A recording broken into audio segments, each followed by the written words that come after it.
Hey YouTube fam, how you doing? It's me, Journey6, and I'm here with a video response to Jazzy Slim's video, Serial Loc'ers. Before I get into my own video, I would like to give shout outs to Quotidian Light, Naps for Ya, and Shanta715. They did great responses to the video. They were very diplomatic, very forthright, and very sensitive to the loc community, which I give them all big ups for, especially Quotidian Light, because I feel like she was very, very sensitive. She's a very sensitive person anyway, but I think that she was very, very sensitive in her response and represented not only the serial locker, but the person who gets a lot of questions. Now, for me, I'm here with a different aspect of the whole situation, and it's based on my own experience of being locked, fully locked one time, one journey, fully locked that lasted almost 4 years, and I recently cut that set off, and you guys know I did. And my experiences with groups in the lock community. Now on Facebook, I belong to 2 groups. I did belong to 3, and I was asked to leave one of the groups because I cut my locks off, which is fine, you know. If that's the rules, then that's the rules.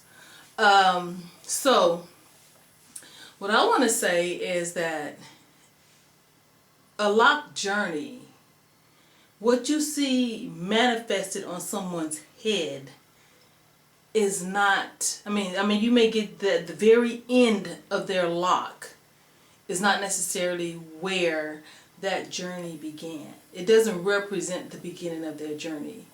A lock journey starts here in your mind. And I'm sure a lot of people go and research, and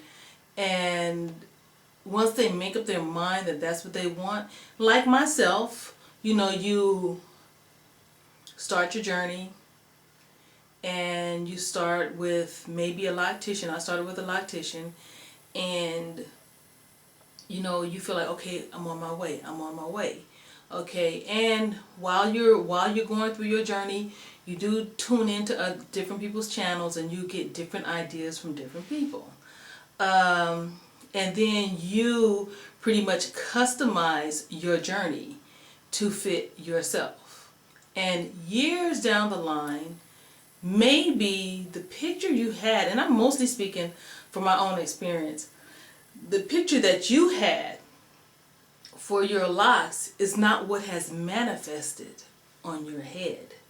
And even though they may be beautiful to other people or beautiful to, you know, whomever, it's not what you wanted. And you go ahead and you start over. And that's exactly, that's pretty much my story.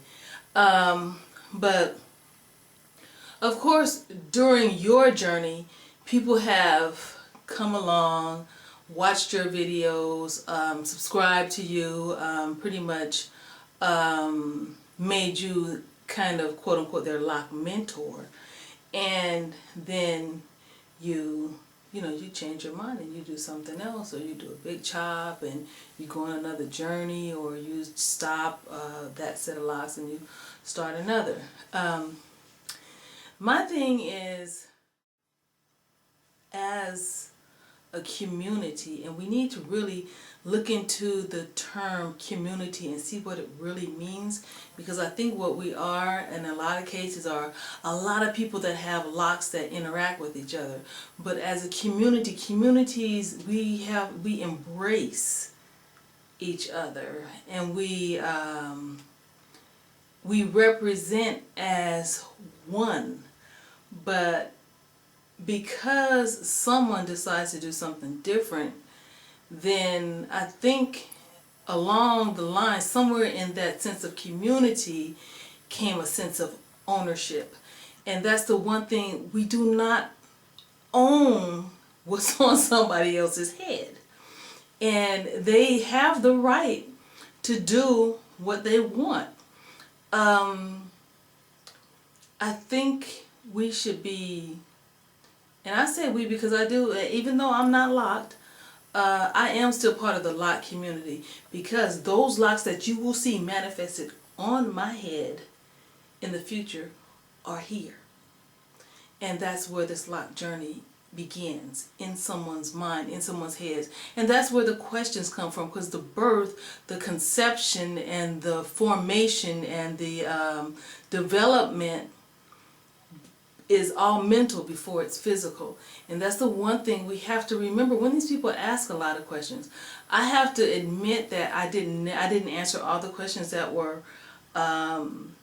posed to me when I was locking, or when I had my last journey. And it wasn't because I felt like it was a stupid question, and it wasn't because I just felt like, oh well, they should know by now. It was basically because I really have no excuse.